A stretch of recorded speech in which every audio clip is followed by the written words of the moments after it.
I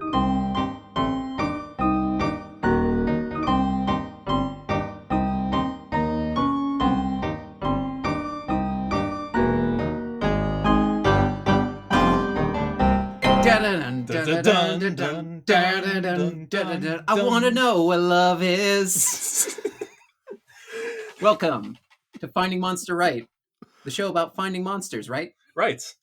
We are entering our third year with the splash, and that splash is not going under the water, it's coming up. Yep. January 2, fan nickname we're prescribing for fans, all fan, kaiju-January. Yes, we're talking about, we're going to the beach, having a fun time, but the beach is full of giant wet monsters. Yeah.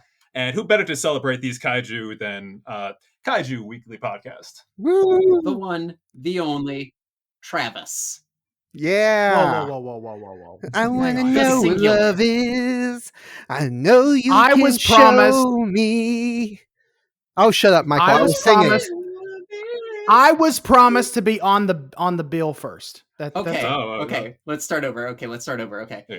Ba-da-dum, ba-da-dum. Welcome to Kaiju Weekly Podcast, starring Michael. Also featuring Travis and the ragamuffins of Finding Monster Right. Oh boy. Oh boy. Yes. Thank you for letting us come on. This is my first trip over. I about said this is my first trip to Monster Island, but that is a totally different podcast altogether. But thank you so much, Adam and Allie, for having us on. It's a pleasure. It's going to be a lot of fun. Yeah, we're talking about everyone's favorite franchise. Yeah. And by everyone, I mean our. Yeah, Atlantic Rim. I love that you guys are covering like all of the sea type monsters and monsters that come from the ocean, because, you know, if there's one thing I think of when I think of the area where you guys live is, you know, oceanfront property and, you know, big waves and things like that. Big flooding. Take out the whole town. Oh my Yeah. god, yeah, no. I was stuck in traffic for like 7 hours coming home from work with like, you guys probably don't have this back down in the South, but we have these things called floods where there's too much water and sometimes there's hepatitis in it. No, we definitely have that here. You've never heard of it before, I know. Yeah, no. yeah, I mean, yeah. well, Michael's not far from where you guys are, because like he's in West Virginia, so I mean, like it's not actually Oh, okay. that far. I'm the one that's way down south, and Mothman territory. yeah, Michael, you're best friends with the Mothman, right? I am best friends with the Mothman. He's a Michael? great person. I don't know what he is or she is, honestly. He calls him the Mothman, but I don't want to assume anything about it. So Writing down ideas. I'm writing down ideas. Right. But I assuming am the Mothman's gender. Michael, are you now or have you ever been a Mothman? If you lie, it's entrapment. I plead the fifth. All right, checks out. Damn, you can do that. Shit. Well, let's We'll let's get 'em one travel. day. Let's travel as far south as possible to the bottom of the Marianas Trench, Yep, that's how that works. Yes. where a breach has opened up and aliens are sending monsters through it. Yeah, so the premise of the Pacific Rim movies, which ground rules, for starters, we got to take note of the fact that Pacific Rim is on a list of movies that we are not allowed to acknowledge has flaws. We know it does. The main robot's named after an ethnic slur. But, like, let's just start off by saying this movie is perfect and go from there. Yes, it's been a guilty pleasure since it was a regular pleasure. A perfectly innocent pleasure. Yeah, it is such a wonderful movie. I remember going to the theaters when it first came out and just absolutely loving the movie. Mm-hmm.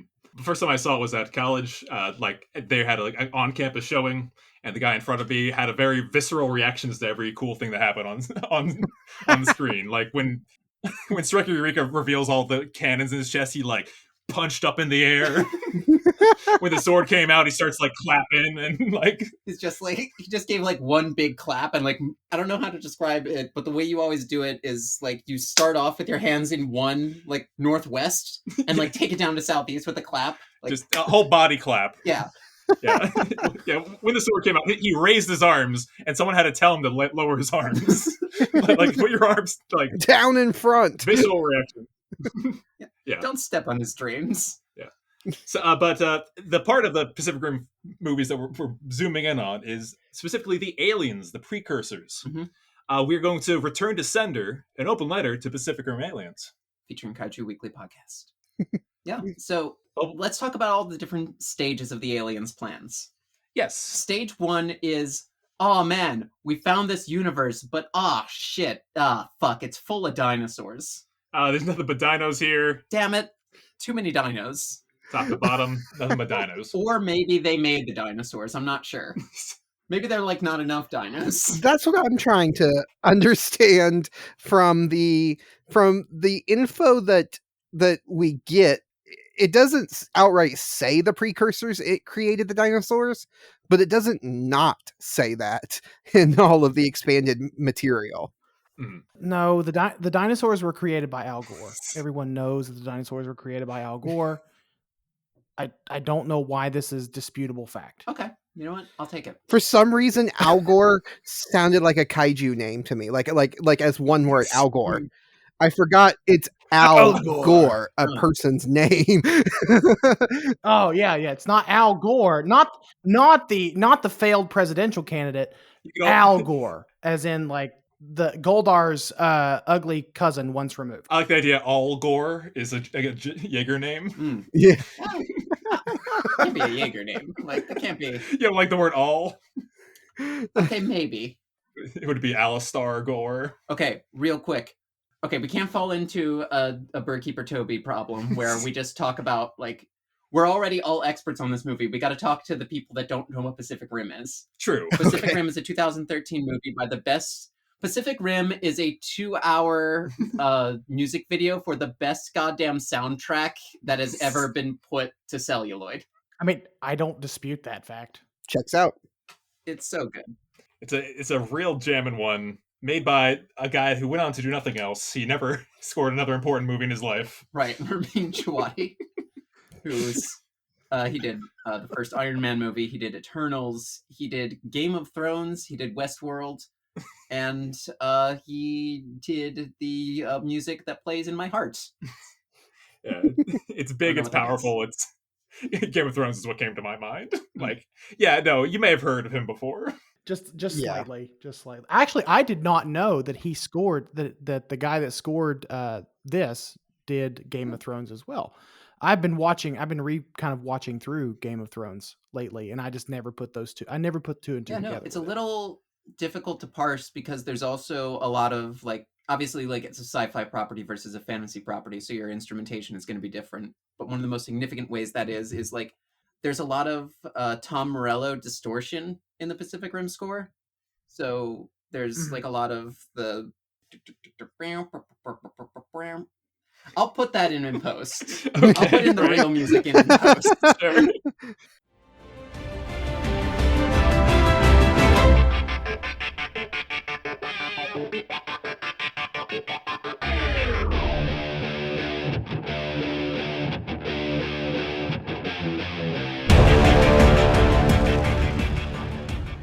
He doesn't have the Danny Elfman problem where everything kind of sounds the same. Yeah. He also chooses very distinct themes.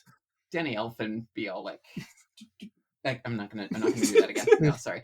But You're gonna go through the steps of the alien plans.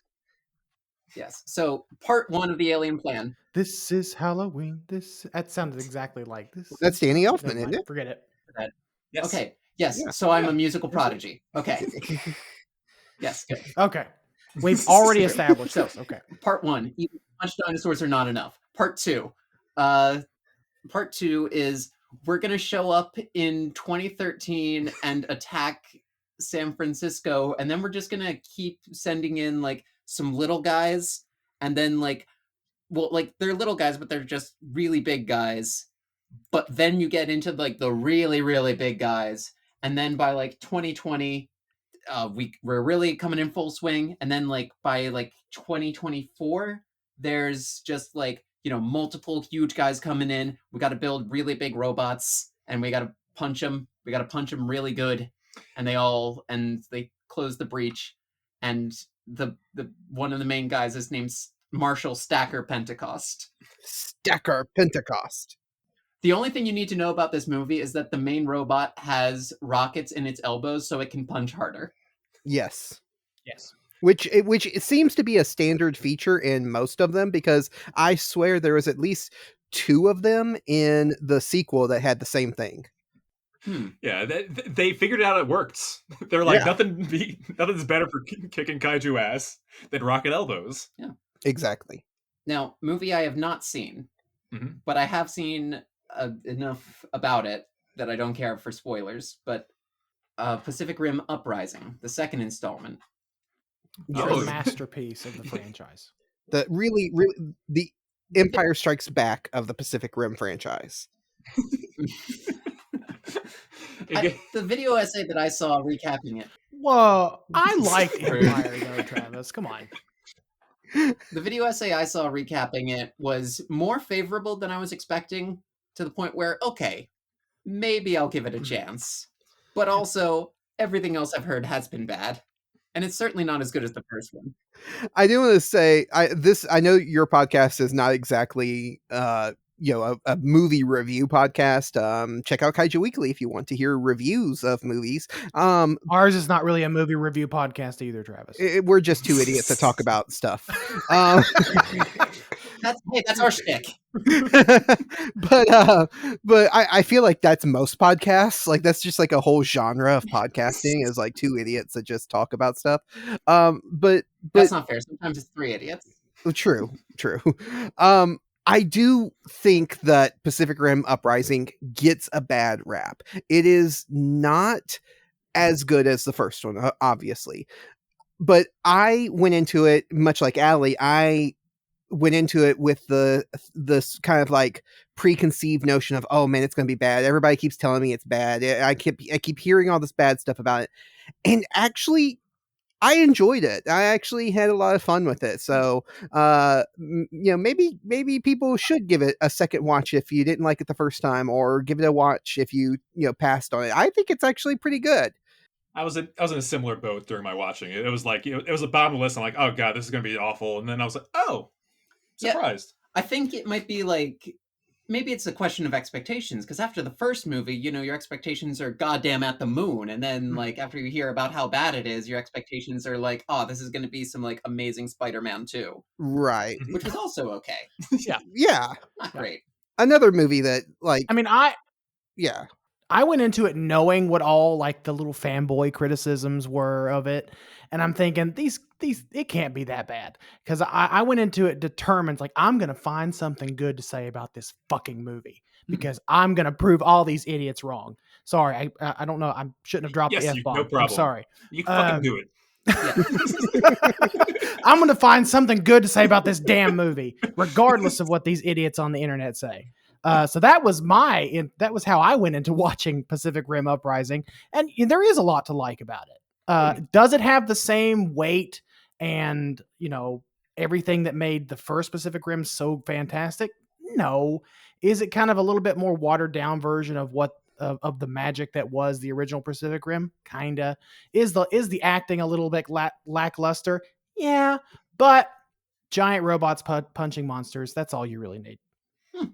There's one shot where like one of the Jaegers uppercuts another Jaeger up a building. That's pretty good.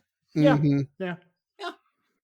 So yeah, they drop a Jaeger from the sky and he just slams right into the monster on the top of Mount Fuji. I mean, like, it's bonkers in a way that most movies are not bonkers. And until we got Godzilla versus Kong, movies had not reached that level of bonkers. And yeah, it's just, I think it's fun. Yeah, there's a level of absurdity to this genre anyway, and I think that movies like Pacific Rim Uprising and Godzilla vs. Kong take that absurdity to a whole other level. Now, that doesn't mean that they're not entertaining, because honestly, I don't view myself as a film reviewer. I have a simple criteria when I talk about movies. I say, is it entertaining? Like, did it entertain me? Did it do what it needed to do? And that's pretty much all I care about. Like, did it entertain me? You're looking for movies more than films. Yeah. So Right. part 2 of the Precursors plan in Pacific Rim Oh Uprising. yeah, let's get on this. Yeah. Oh yeah. It is like reactive. It's like, okay, they closed the breach. Mhm. Let's possess Charlie Day. Mm. Which is probably not hard to do, by the way. It's probably really easy to do. I'm possessed now. That's how it is. We are all Philadelphians can do a perfect impression of any It's Always Sunny character. Oh, I love that show. Up here, we just call it It's Always Sunny. It's like how in China they call Chinese food food.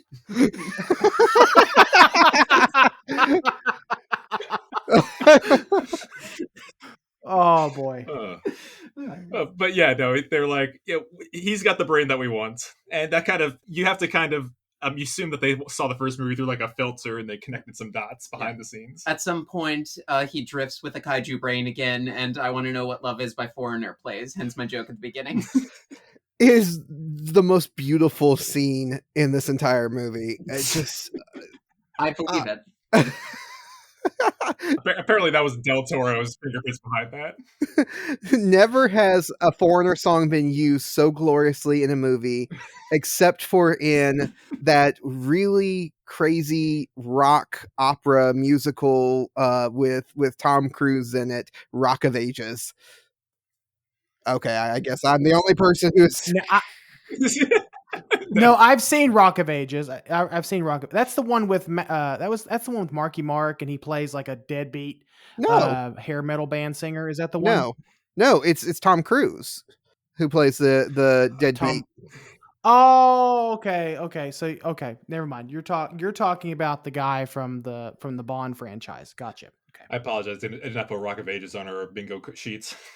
I did not. The guy from the Bond. What are you talking about? Okay, we'll have to talk about this afterwards. Tune into Kaiju Weekly in the month of May when they talk about Rock of Ages. Rock of Ages. We're going to talk about regarding the kaiju drifting, the sex monster sex scene. I mean, y'all know me. Y'all know how I earn a living. Like, I'm down. Yeah, of course. Ooh. Okay, Is that the name of the segment now? Is that a spatula? I don't know. I don't know if I signed up for this part of the podcast though.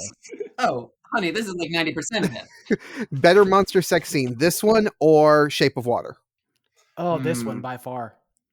Oh, what really? The Shape of Water one just kind of creeped me out because it was just still a bit too close to home.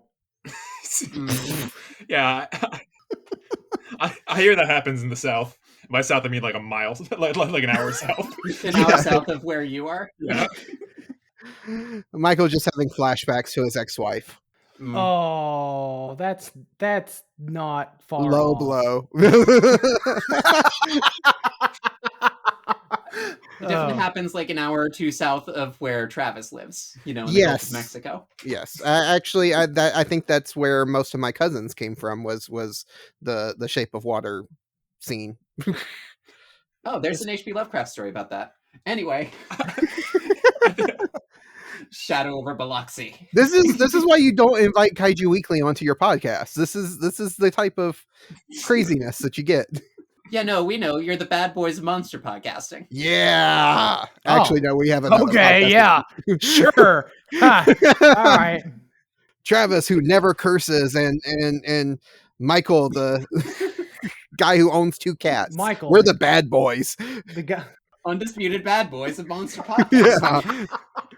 It's like the guy who owns 2 cats and collects adult toys. I mean, I'm the bad boy of podcasting. What are your cat names? That'll determine your bad boyness. So my cat's names are Ferguson, Nathaniel Hamilton. Okay. Like dead ass serious. My ex-wife, we would always give our cats middle names. And then the other one is Fiona Grace Hamilton. So, because I like the alliteration between Fiona and Ferguson. Okay. Very strong Scots-Irish names. I don't know. He's losing bad boy cred. Yeah, the bad boys of podcasting. I think the bad boys of monster podcasting might be Travis and Adam at this point. Don't worry, Lemma. You were in the number 2 spot. Number 3, I guess. All right. So Charlie Day drifts with the brain. Sweet Home Alabama plays. Nope. I thought he was gonna say Sweet Caroline. And then he is now like, the precursors speak through him. Yeah. And they open up a ton of breaches all over the Pacific with the goal of reaching Mount Fuji, because I guess they don't know where it is. And they can't hit any other volcano because reasons? Yeah, would it be easier for them to just send like one kaiju like to each point across the planet? Where there's a nice big volcano for you? Yeah. It really would. Yellowstone Super Caldera. Maybe Mount Fuji was just fan service for the genre. Yes. Yeah, I'm pretty sure that's the case. Yeah. Everyone that likes kaiju movies remembers the Atari 2600 and their glorious logo. I was like looking up list of super volcanoes with a volcanic explosive index of 7 or higher for this, and like mapping them out. And I was like, there's so many of them, and like Mount Fuji's not even remotely close. And Adam's like, but how many of those volcanoes are on the Atari logo? Exactly. But I do like that they retroactively made this plan to reach Mount Fuji the plan from the first movie, which makes 0 sense because none of those kaiju in that first movie were ever aiming towards Mount Fuji. No. Yeah, that's why they went through the Australian wall. Yeah. Yeah. They're like, hey, let's go to Fuji. Yeah, you go from the Mariana Trench to Sydney. The Marianas Trench is like near Guam, which is already pretty close to Japan. Right. Yeah. Like, you did not have to go all the way there. He was trying to catch a flight. We're just going to detour down to Sydney, then go up. I think the movie might have been bad. It's like slingshotting around Australia's gravity. It's like they do this with the outer planet probes with Jupiter and all that, you know? Yeah, right, exactly. That's your account for it. Oh, speaking of Australia. So they like a million things happen, and there's like kaiju Jaeger hybrids, and there's like the kaiju turn into a mega kaiju. There's little rippers. There's like little guys that just go around and eat the robots, and they all blow up, I guess, or something. And then Finn goes up to Charlie Day, and he's all like, "Hey, listen, we're coming for them next." Like, they're gonna go into the Antiverse and attack the Precursors. But I guess before they do that, like in 2035 or 2040 or something like that, Pacific Rim the Black happens. Now, you guys have an episode about this. Yes. Do either of you have like a summary for what happens in that Netflix animated program? So at some unknown time period after Uprising, there were rifts that opened all across Australia. Don't know how that happened. Don't know what's going on. Because like the entire plot line of Uprising is them trying to create rifts, and they're doing it from our world so that they can come through. And then all of a sudden, oh, there's just a bunch of rifts. Anyway, that's just the that's just a side note. But a bunch of rifts open up across Australia, and the kaiju come through. They basically overrun Australia. All of the shatter domes and all of the bases that the Pan Pacific, was it PPDC, whatever it is, PPDC, all of their bases get overrun. Most of their Jaegers get destroyed, and they basically activate what's called Operation Blackout, which is, we're going to just give up the entire country, and everyone who's in it either gets out or you're stuck, and we're just going to abandon the country. And that's what happens. And so the story of Pacific Rim the Black takes place, it's these two kids who find an abandoned Jaeger, and they use it to try to locate their parents, because their parents were pilots and had disappeared. And in the process, they meet some other characters who are just trying to survive in Australia. And basically the entire story is just that the humans are just as dangerous as the kaiju in this barren wasteland of Australia. Yeah. It sounds like they're kind of in the same way like Mad Max. They're genre hopping. Yeah. They literally drop the kids off in like this little green paradise. It's literally beyond Thunderdome. It is Yes. just Mad Max. Yes. Yeah, so it's a little unfair to the IP to do that, to give it that kind of treatment. What is Master Blaster if not kind of a Jaeger? I like the direction that I like the direction that the Black took.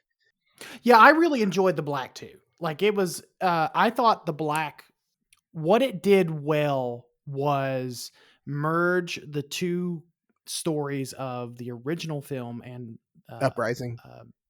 Uprising, thank you, together. I thought the most interesting part to me was what we learn later on is the kaiju boy, the kaiju / human child. I like that he's just called Boy. Yeah. Yeah, they don't give him a name. He's just Boy.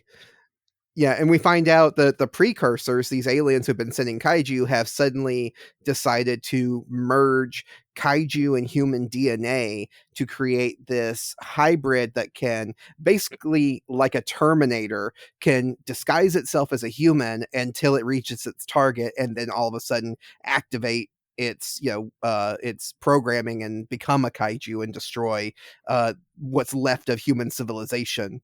All of a sudden, it gets really, really big and turns into an oversized gremlin. It did look like a because gremlin. that's exactly what it looked like. And I'm a fan of that plan. You get, instead of kaiju always being the same every time, it seems like every iteration, every piece of the media, like in the second one, it's the kaiju Jaeger hybrids. And so like in this one, yeah, it's more of the secretly walking among people until boom. Yeah.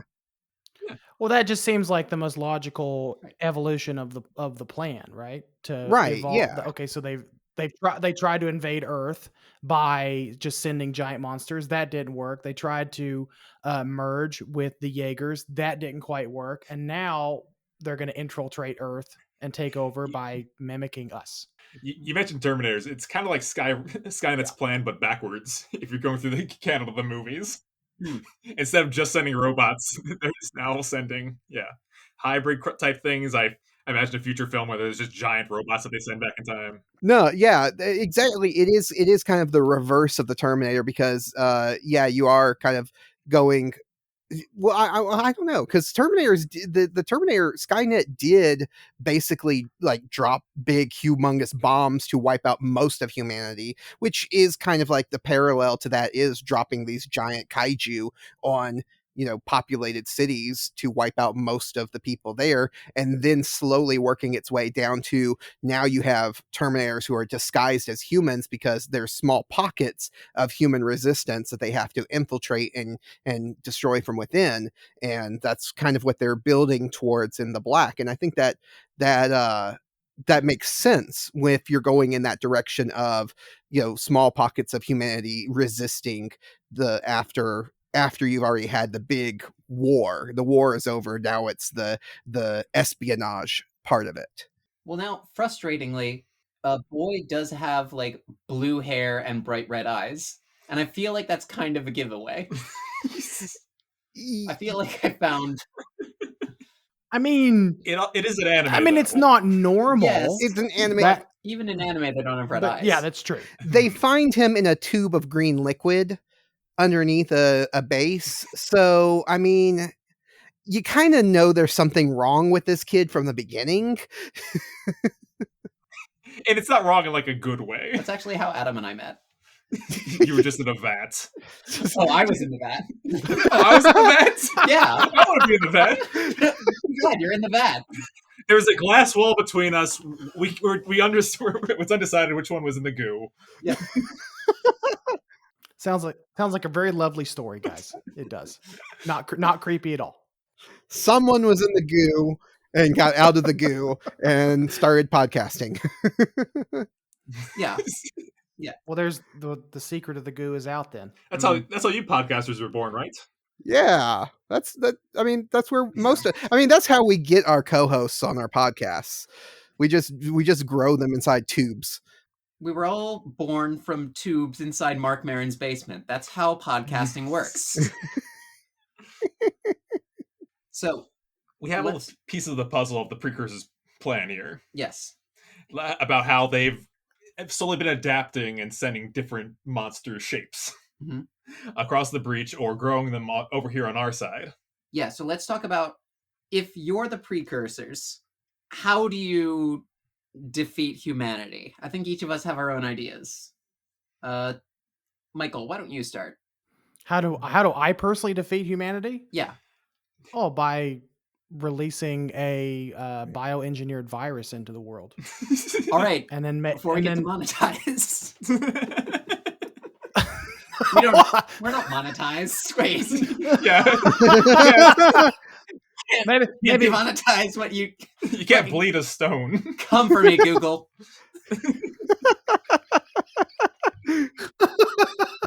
No, but the Precursors have been apparently watching Earth and seeing that, like, oh man, they've been terraforming things and getting things to the right conditions. Right, yeah. Every 100 years, they'd probably notice that a virus comes along and does a pretty good job of wiping out most people.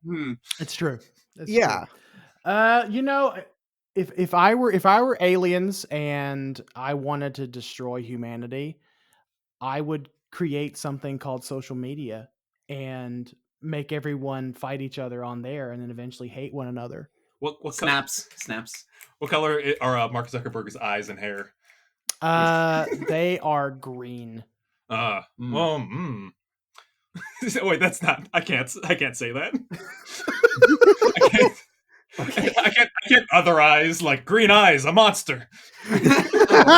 Oh no. That's an alien in disguise. Kill him. No, if it makes you feel better, his eyes are purple. That does actually. Green eyes, green hair, long legs. Mark Zuckerberg.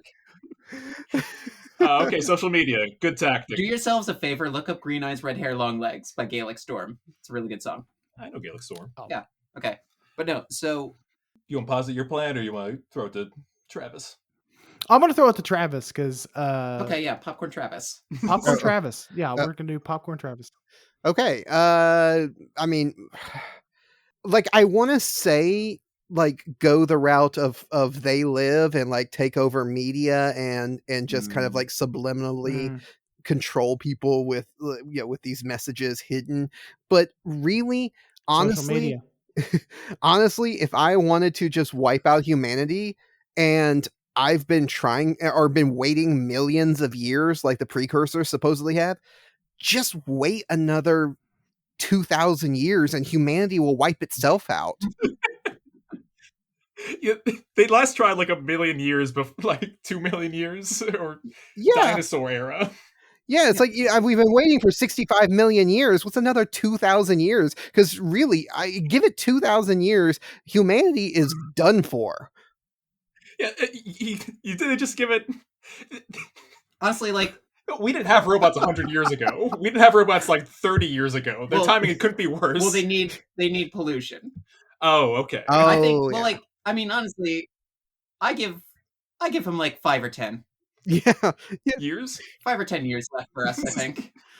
Like, really, but I mean, honestly, like, I mean, yeah, I would just wait it out, and I mean, the pollution thing is, I mean, we're doing now currently, not trying to be political, quote unquote, but we are doing irreparable damage to the planet. So it's like, I mean, even after humans are gone, just come in and the pollution will still be there for a while before it, the earth starts cleaning itself. So just wait for humans to destroy themselves. Humanity's not going to end. It's going to be crystal clear waters around the planet. Right.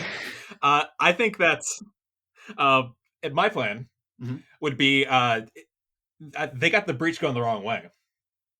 Instead of sending a bunch of monsters and stuff through it, just flip the switch. Start draining the ocean. Start pulling the water down the breach into your own planets. Open up at the bottom of a big tub, and just like we'll just take our water. Big tub. How big is this tub? I don't know. I assume they want our water. That's a big fucking tub, man. Yeah. I don't know how big their planet is. Oh, if you don't want the water, just shoot it into space. Just have like a 2-way. Just take the water, you'll be pretty good.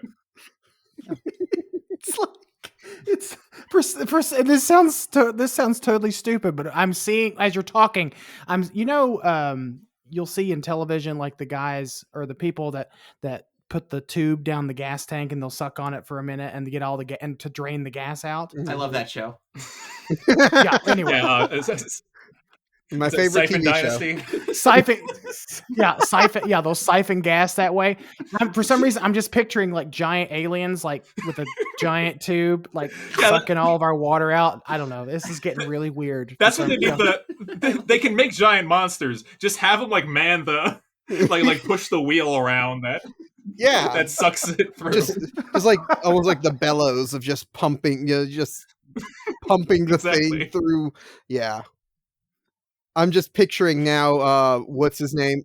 The guy from the Flex Tape commercial. I feel like if these aliens were so powerful, they could have come up with other ways to destroy humanity. They're not super clever. I mean, Ellie, do you have a plan? I wouldn't say it's like super. I wouldn't say it's not the fact that they're clever. It's just they're not very creative. All their points are in designing these monsters. Yeah. Yeah.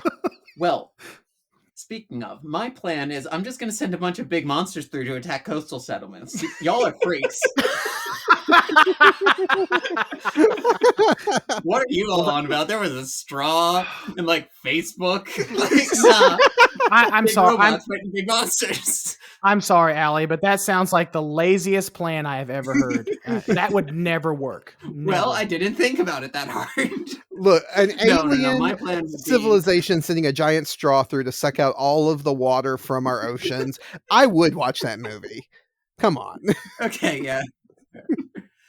No, my plan would be in Pacific Rim: The Black, and there's like a little bit of this in the first movie too. There's the Sisters of the Kaiju. Mm-hmm. So there's this cult of people that believe that the Precursors are like dark gods that are punishing humanity's sins, and the Kaiju are their messengers, and that the people clad in armor to fight them are false idols. Okay. Mm-hmm. I would just show up to Earth as like one precursor in a suit or something, Arrival style, and the part where they arrive. Yeah, right. And I would just go around. I would just genetically edit people so that genetic diseases aren't a thing. Oh, do you want dragon wings? Fucking sure, yeah. Trans stuff. I went there. And not to get political again, but I exist. And just be good to them, give them stuff. And then in 200 years, oh shit, this planet is 90% alien. Basically, I would just be a conquistador. Yeah, you just start spreading just slowly but effectively spreading the alien genes everywhere. Genes. Your DNA splicing, I wasn't talking about fucking. I was not talking about fucking. Adam, look at me in the eyes. I was not talking about fucking. I know, but you said I'm just going to use my alien DNA to give people parts. Okay, I mean, when I heard DNA, that's exactly where my mind went. So, I mean, she's not alone. Okay, that's fair. I mean, it could be, but I see what your approach is. It's like the to serve man approach from the Twilight Zone episode. To fuck man. Well, I was thinking of Ridley Scott's, Prometheus. I mean that's basically, but I mean we also see what happened with the engineer who was supposed to be Jesus, in that he was killed. So, and that's how I'll go out. So I don't think your plan's going to work. Well, okay. My backup plan is when they crucify me, I just have a bomb strapped to the inside of my jacket, like Predator. Wait, I'm mixing that up with Community. It's on my wrist. Well, actually, that's the other thing. If you can make bombs, you're fine. Yeah, because that's how the first movie ends. They send a bomb down the pipe. Right. Yeah. And instead, they could just shoot bombs out into the bottom of the ocean. What are you going to do? Yeah.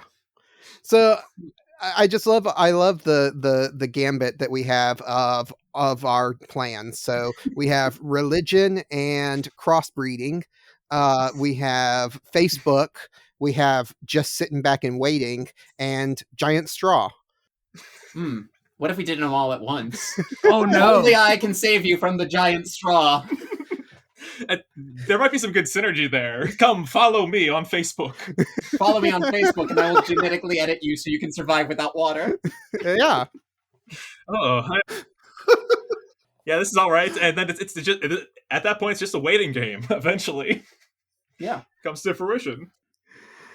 The one thing we did it, Reddit. the one thing I never understood about Pacific Rim and the plan of the Precursors is so they're build kind of like the aliens from Independence Day, where we're just conquerors. That's all we do. We go from place to place just conquering. And to me, if you're going to conquer a place and the people there put up as much resistance as what the humans are, why not just move on to the next one? Like at that point, cut your losses and just move on. Like I would understand. Spite, I assume. Yeah, Yeah. I would understand it if there was some kind of resource on Earth that they couldn't get anywhere else, and so they. Travis, trust me, as someone who was married at one point, spite is a real thing. But you know what I mean? Like, Yeah. even if you're viewing these like humans as more of like just a pest, like if I go into a house, if I want to buy this house and I want to fumigate this house to get rid of roaches, if the roaches put up enough resistance, I'm not moving into that house.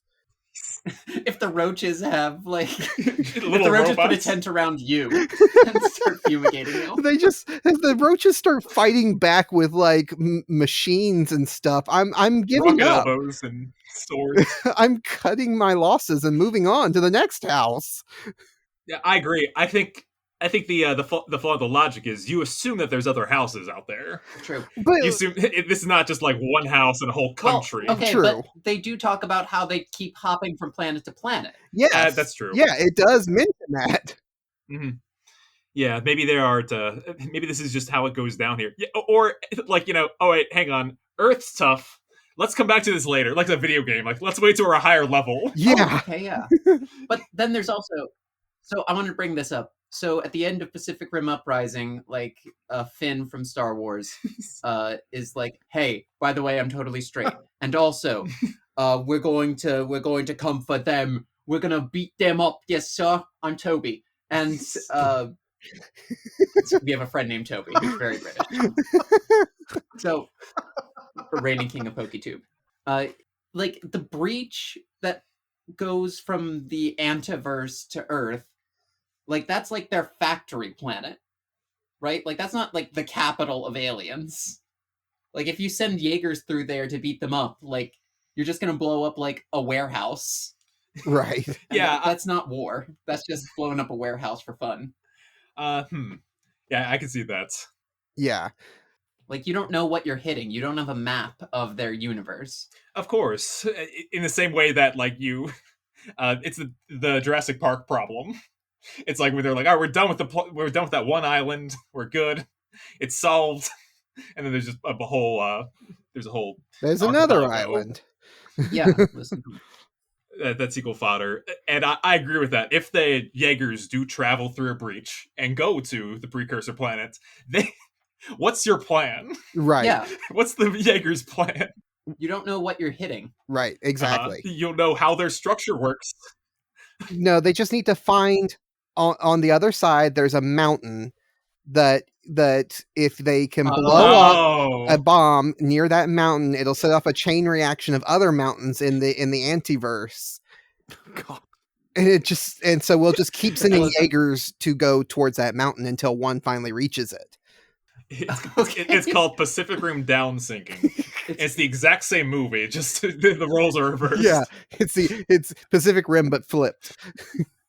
It's Gorosmath Rim down sinking. Yeah, I don't know because I would watch a movie of it. It's just aliens talking alien the whole movie. Yeah. And now and then there's like humans like running around the background.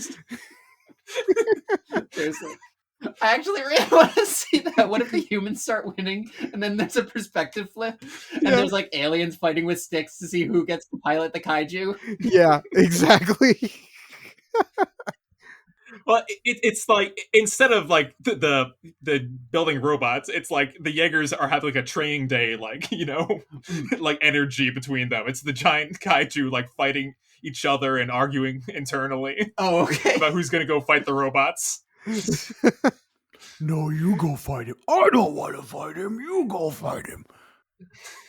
Today we are. What is it now? We are uncanceling the apocalypse. Right. Their version of Stacker Pentecost, like Glorp Megarin.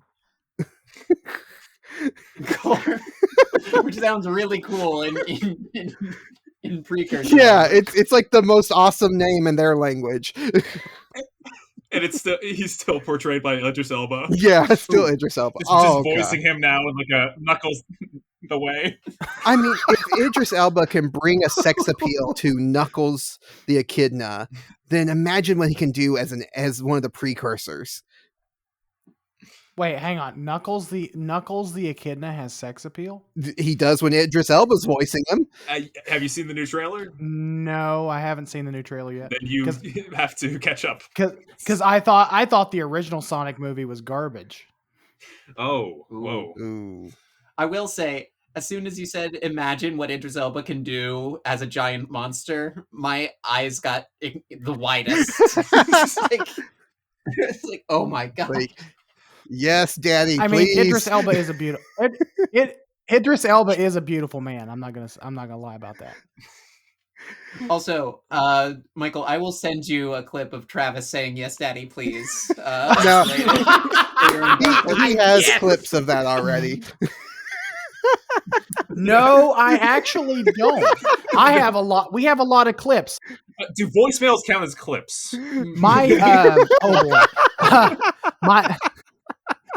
my favorite clip of all time from the podcast is when Travis and his mom talk about sex, and that is just No. It is wonderful. You and my mom talked about sex. I was sitting here trying to stop it from happening. And it was on the episode about Twister, the least sexual movie that we could have talked about. I don't know about that. What is a tornado but the sky fucking the ground? Hi, I'm Christopher Hitchens. See, I have a feeling Allie can make anything sexual, so That's what they tell me. Yep. Yeah. Speaking of that, what is the Kaiju Weekly podcast's Jaeger name? Ooh. Oh God. It wasn't speaking of that at all. If it helps, you Oh. can each pick one of the words. Yeah. We'll do the same Okay. over here. Okay. I like something with dragon for us. I was thinking like dragony for me because Michael, Wendy you Drexel pick the and first like word. lizards and stuff. maybe we should pick something with Yeti. Oh, yeah. Okay, so something Yeti. You, I think, like something cerebral, like cerebrum was a word I was thinking of because I was thinking like spreadsheets. I was thinking wizards. All of the things that remind me of you. No. Something Yeti. Okay, you pick an adjective, and I'll pick the noun. An adjective. Yeah, like an adjective. Okay. You gotta say them on the count of three. We don't have ours yet. Yeah, I don't have mine okay. yet. I have. Remind me what an adjective is. So like a descriptive word. Oh, okay. God. This is what I have to deal with. It could be a 2-noun system. Yeah. Precocious. What word did you pick? Precocious? Precocious. Precocious. Okay, and then I say Precocious. nipple.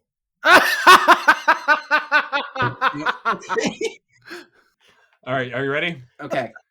Synaptic. Draconic. Okay, too many adjectives. Yeah. Too many descriptive words. All right. Second word that pops in your head. Dragon. Barnacle. Okay. Synaptic dragon is pretty good. Barnacle dragon. I think it's. I don't want to do barnacle. All right, synaptic dragon versus Real precocious nipple. Precocious Yeah, nipple. okay. Yeah, we're definitely sticking with that one. Precocious. God. Our podcast is nothing if not just we have a bad reputation with giant monster nipples. Let's just leave it at that. Or we have a great reputation with giant monster nipples, and everyone else has just not caught up to it yet. Or that. If you guys put out a episode specifically about that, I will tune in. We've Hell, I'll guest actually. we Well, there was talk about doing Kaiju Weekly After Dark, but that was quickly shot down. Ooh. Was it hard to see? Were you like bumping into things? yeah. Yes, exactly. Yeah, it's tough to do a podcast in the dark. Anyway, so I have one more game that I want to play here. Okay. And this is a game that was brought to our attention first by one of our guests, Simi. And it's called Name That Baby. Oh. All right. Okay. All right. I'm going to give you, Travis, Okay. I guess, the option of one of these three names for your hypothetical baby. A hypothetical baby you do not have. Okay. So, Stacker Pentecost, Hercules Hansen, Knifehead. Ooh. Oh. Knifehead. Do they keep my last name, or is that like that is their name? I think so, yeah. Okay, so I think the first two names, like Stacker Pentecost, whatever your last name is, Alexander. Alexander. So Knifehead Alexander. It sounds really cool. Ooh.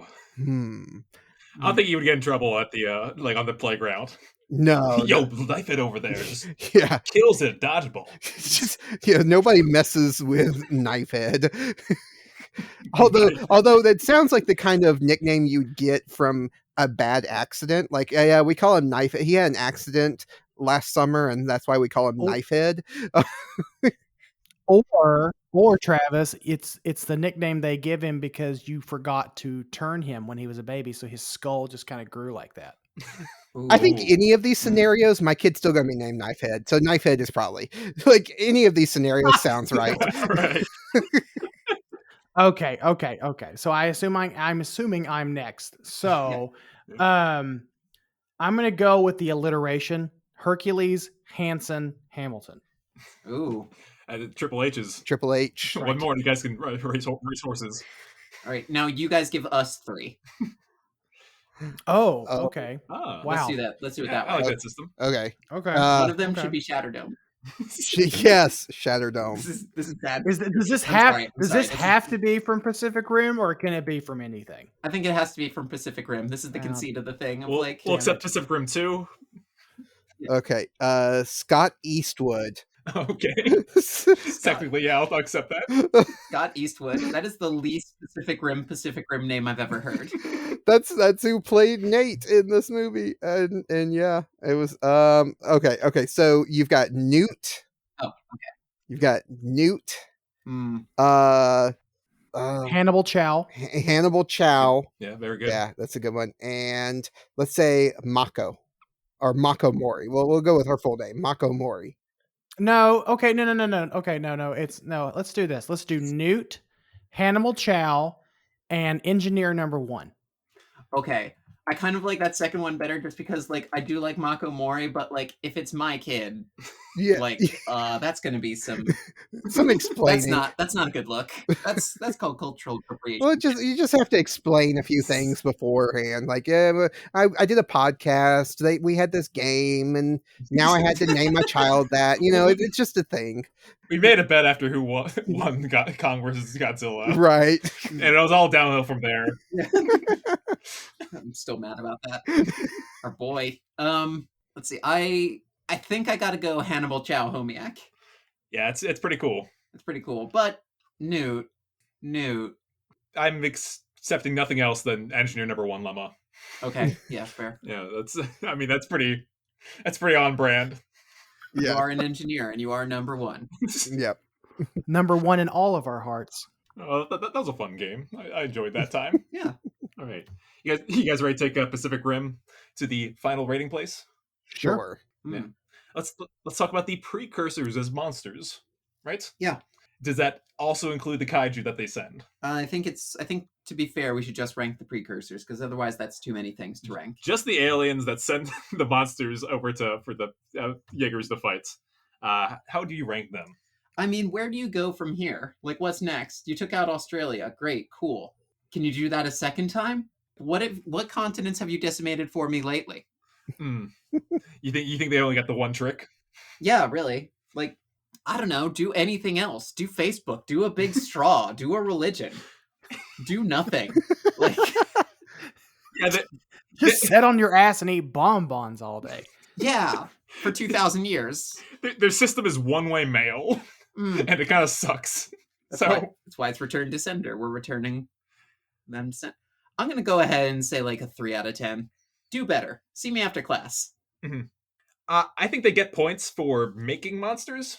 I think that's like they know what a good monster looks like in their heads, but they still don't know how to deliver it themselves. Mm, I'm giving them a 4.5 out of 9.5. it's pretty good. Yeah. It's what I would rank Pacific Rim Uprising out of what I would rank Pacific Rim out of 9.5. That's complicated. Okay. This is why I don't do complex scores. Travis and Michael. Okay. Well, they're pretty lazy. I agree with Adam. They do know how to make a monster, but I also kind of agree with Allie that they could do a whole lot better. So because of that, I'm just going to give them a solid 3 out of 10 Godzukis. Yeah, Yeah, our their typical system, yeah. Godzuki Wed the system. two systems. Yeah, I definitely agree with all of you guys that they could be doing more. There's so much more potential there, but at the same time, yeah, they at least do create some really neat monsters. But since we're not rating the monsters, we're just rating them. Yeah, they really need to work on their plan. They really need to work on their plan. So yeah, I would give them probably a 3 Jaegers and out of 10 Jaeger bombs. Oh, okay, nice. Okay. I think that what I would want in a sequel, if I saw the Precursors do more shit, is I would want like the Thanos of Precursors. Ooh. Oh. Yeah, more the- characters. I'm gonna I'll do it myself, and he goes to the other side and he kicks everyone's ass. Yeah. Yeah. Like a really so Giving I'll them do it distinctive like individual personalities and stuff would be more interesting. Like there's I think it's in the art book for Pacific Rim, they do describe them as having ranks, like and the ranks are named after there's bishops and rooks and something else. I forget what the other rank is. Cardinals. Cardinals, yeah. And that's confusing because it's like chess and Catholics. Yeah. So like giving them distinct personalities would be a more interesting way to or a way to make them more interesting. Yeah, some only move in L shapes. Yeah. Some can jump over other pieces, but some can't. Honestly, for Uprising, I would have rather them focused more on. I would have rather them focus less on the Jaegers and the Kaiju and more actually on the Precursors. I think that would have made a much better film for Uprising. So, I think that's where all kind of what the franchise to go. And in any case, they all need therapy. Oh yes, of course. Don't we all? We all need mounds and mounds of therapy. Well, thank you so much for joining us, Travis and Michael from Kaiju Weekly Podcast. Do you want to talk about your show for our listeners? Sure. Travis, you're the pod father. Go ahead. Oh, okay. Will you come to me on the day of this episode that we're recording? No, so we are from the That's very good. So we are from the Kaiju Weekly Podcast. It is a weekly podcast that introduces the wide world of giant monster movies to both new fans and fans of the genre who have been around for a long time. We really just take the approach of not taking ourselves too seriously and having a lot of fun. And that's best described by our rating system, which we rate out of Godzukis, which was Godzilla's nephew in the Hanna-Barbera cartoon. So we don't take ourselves too seriously. But yeah, so you can check out Kaiju Weekly. We also are the brain trust behind Kaiju Ramen magazine. So if anybody's interested in giant monsters, including Pacific Rim, including Godzilla and other things, you can check out kaijuramenmagazine.com and see all of the fun Clifford. things we've got in there. Well, Allie, you sounded sick there for a second. You're barking up something, right? Yeah. No, it's some COVID booster side effects. Yeah. You know, they were. Allie's sounding a little rough. You guys are barking up the wrong tree. No, I will. Have you guys listened to our Clifford episode yet? I have not. Okay. I'm waiting to watch the film first. Okay. Is Keenan good in it? No. Actually, yes. Yes, he is. No. He's not good. No, he's Oh not. man. No, I mean he is what he is in it. Like, I mean, he is being Kenan Thompson in a kid's movie. The awful thing about that movie was Travis made me defend it with a straight face. I'm still looking forward to the sequel. Yeah, I assume they set something up, right? Like he's just a little dog right now. Kinda. The post-credit scene with Hobbs and Shaw was kind of, a little out of left field, but I'm looking forward to it. No, the post credit. No, it was the post credit scene with Dwayne the Rock Johnson. Travis, Dwayne, bless Dwayne's down in Africa. When did they talk about how Clifford is the wolf Fenrir and how Gwyneth Paltrow has psychic vampire repellent? Yeah, none of that came up during the movie. I'm so sorry. But I guarantee you, the villain that did do some work for Goop. To learn more about that, check out our previous episode about Clifford, the big red but friendly parasites. Still one of the most fun times I've ever had doing a podcast. Oh, that's great. Much the same about our path from that crossover event with Digby, the biggest dog in the world. If anybody has not heard you guys on Kaiju Weekly, if you want to start on an episode of Kaiju Weekly, where to start with Digby, the biggest dog in the world, because that was a fun time too. I am very upset that Digby has not left my brain. Digby. I was not expecting Digby to stick around. My favorite moment from that episode is still Allie saying, "I did not like that the doctor put the boy in the dog's mouth. I did not like that." I did not like the scene where Dr. Jeff put a boy in a dog's mouth. Yeah, boy in a dog's mouth. It was not good. That's what it was. I had it backwards. Yeah. Thank you for joining us into this delve into the breach as we got to the bottom of the Precursors plan. Join us for the rest of Kaiju-Nuary as we explore other terrible things that could be under here. Official name January 2. Next year it'll be January 3D, and then it'll be January for the Revenge. Until then, I've been waiting for a girl like you to card you to my life. Wait. That's a different foreigner song. To drift into my mind. Hot-blooded, check it and see. I want to know what love is,